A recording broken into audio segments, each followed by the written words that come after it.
নমস্কার বন্ধুরা, রোশনাই সিরিয়ালের আগামী পর্বে দেখতে পাবেন রঞ্জন প্রসাদ মানে রোশনাইয়ের বাবা কোর্টে উপযুক্ত সাক্ষ্য প্রমাণ সাবমিট করে এটা প্রমাণ করেন যে রোশনাই সুরঙ্গমার মেয়ে, আর সুরঙ্গমাই রাজেশের সাথে প্ল্যান করে রোশনাইকে মারতে চেয়েছিল। কোর্টে সবটা প্রমাণ হয়ে যায়। এখন শুধু বিচারকের রায়ের অপেক্ষায় আছে সবাই, কিন্তু বিচারকের রায় শোনার মতো সময় হয়তো রঞ্জন প্রসাদের জীবনে আর আসবে না, কারণ তার শত্রু তো এই পৃথিবীতে কম নয়। তাই হয়তো সময়ের আগেই তাকে এই পৃথিবী ছেড়ে চলে যেতে হবে। এরপর দেখানো হয় কোর্ট সেদিনের মতো স্থগিত হলে রোশনাই তার বাবাকে নিয়ে কোর্ট থেকে বেরিয়ে বাড়ির উদ্দেশ্যে রওনা হয়। রোশনাইয়ের গাড়ির পেছনে পেছনে আরেকটা গাড়ি আসতে থাকে। এরপর রোশনাই তাদের বাড়ির সামনে ওই গাড়ি থেকে তার বাবাকে নিয়ে নেমে দুই এক পা হাঁটতেই পেছন থেকে আসা ওই গাড়ির একজন গুন্ডা তার বাবাকে গুলি মারে। পরপর দুটি গুলি মারার পরে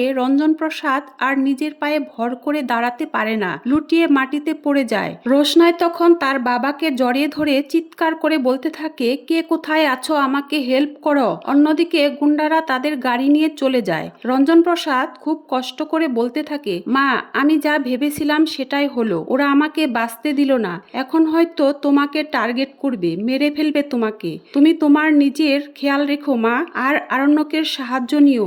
এই সময় আরণ্যকের সাহায্য তোমার খুব দরকার মা। রোশনাই তখন কাঁদতে কাঁদতে বলে, বাবা, তোমার কিছু হবে না, আমি আছি, কিন্তু আমি এখন কি করব কিছুই বুঝতে পারছি না। কেউ আছেন, প্লিজ আমাকে একটু সাহায্য করুন। রোশনাইয়ের বাবা বলে, মা, তোমার কাছে তো ফোন আছে, তুমি আরণ্যককে ফোন করো। বলেই রোশনাইয়ের বাবা চুপ হয়ে যায়, আর কোনো কথা বলতে পারে না। রোশনাই চিৎকার করে বাবাকে ডাকতে থাকে আর বলে, বাবা, কথা বলো বাবা। কিন্তু রঞ্জন প্রসাদ কোনো সাড়া দেয় না। এরপর রোশনাই আরণ্যককে ফোন করে বলে, স্যারজি, আমার বাবাকে কেউ একজন গুলি করেছে, গাড়ি নিয়ে পালিয়ে গেছে ওরা। বাবার খুব ব্লাড বেরোচ্ছে, এখন আমি কি করব কিছুই বুঝতে পারছি না।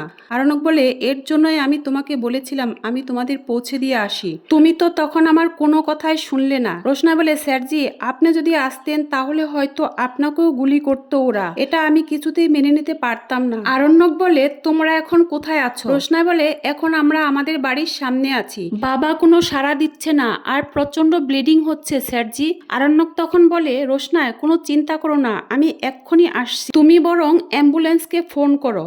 এই বলে আরণ্যক ফোন কেটে দিয়ে উপর থেকে নিচে নেমে এসে ছোটকে ডাকতে থাকে। ড্রয়িং রুমে সবাই বসেছিল। ছোট বলে, বাদশা, কি হয়েছে রে, এত চিৎকার করছিস কেন?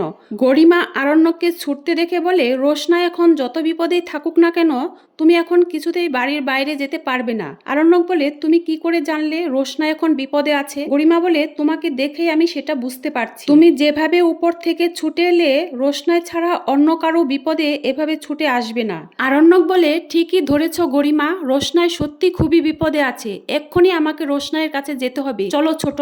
ছোট বলে, চল বাদশা, আমিও যাব রোশনাইয়ের কাছে। আরণ্যকের বাবা বলে, বাদশা, আমি বলেছিলাম ওই মেয়েটার সাথে কোনো সম্পর্ক না রাখতে। গরিমা আরণ্যকের কাছে গিয়ে আরণ্যকের হাত জড়িয়ে ধরে। আরণ্যক তখন গরিমার হাত ছাড়িয়ে দিয়ে বলে, আমাকে এই বিপদে রোশনাইয়ের কাছে যেতেই হবে, আমাকে কেউ আটকাতে পারবে না। গরিমা বলে, কি এমন হয়েছে ওর যে এক্ষুনি তোমাকে ওর কাছে যেতে হবে? আরণ্যক বলে, ওর বাবাকে কে যেন গুলি করেছে। এই কথা শুনে সবাই অবাক হয়ে যায়, কিন্তু আরণ্যকের বাবার কাছে মনে হয় এটা কোনো ব্যাপারই না। আরণ্যক বলে, এই বিপদের কথা শোনার পরেও তোমরা আমাকে রোশনাইয়ের কাছে যেতে দিবে না?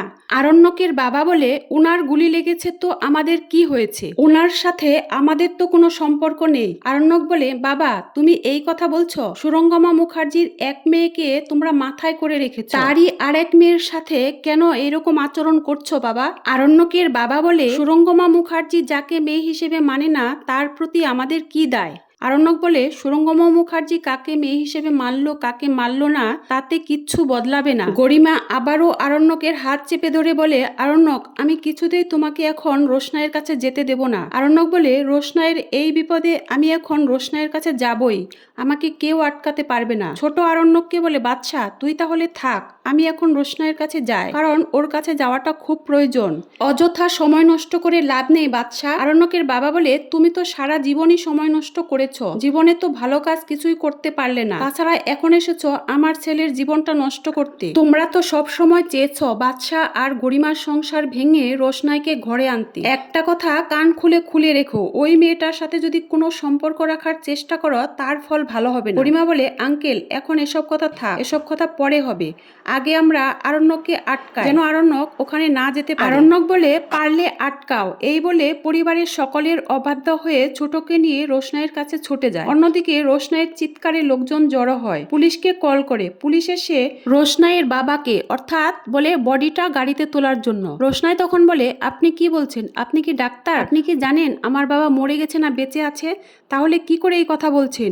এরপর রোশনাই আবার তার বাবাকে জড়িয়ে ধরে কাঁদতে কাঁদতে বলে, বাবা তোমার কিচ্ছু হতে পারে না, তুমি না থাকলে আমি কি করে বেঁচে থাকবো? আর তুমি যদি আমাকে ছেড়ে চলে যাও বাবা, তাহলে আমি কি করে বেঁচে থাকার লড়াই করব? প্লিজ বাবা তুমি একবার আমার সাথে কথা বলো। রোশনাইয়ের ডাক শুনে রঞ্জন প্রসাদ আর কোনো সাড়া দেয় না, একেবারে নিস্তব্ধ হয়ে আছে। তো বন্ধুরা, রোশনাই সিরিয়ালের পরের এপিসোডে কি হতে চলেছে সেটা জানার জন্য অবশ্যই আমার সাথে থেকো। ধন্যবাদ।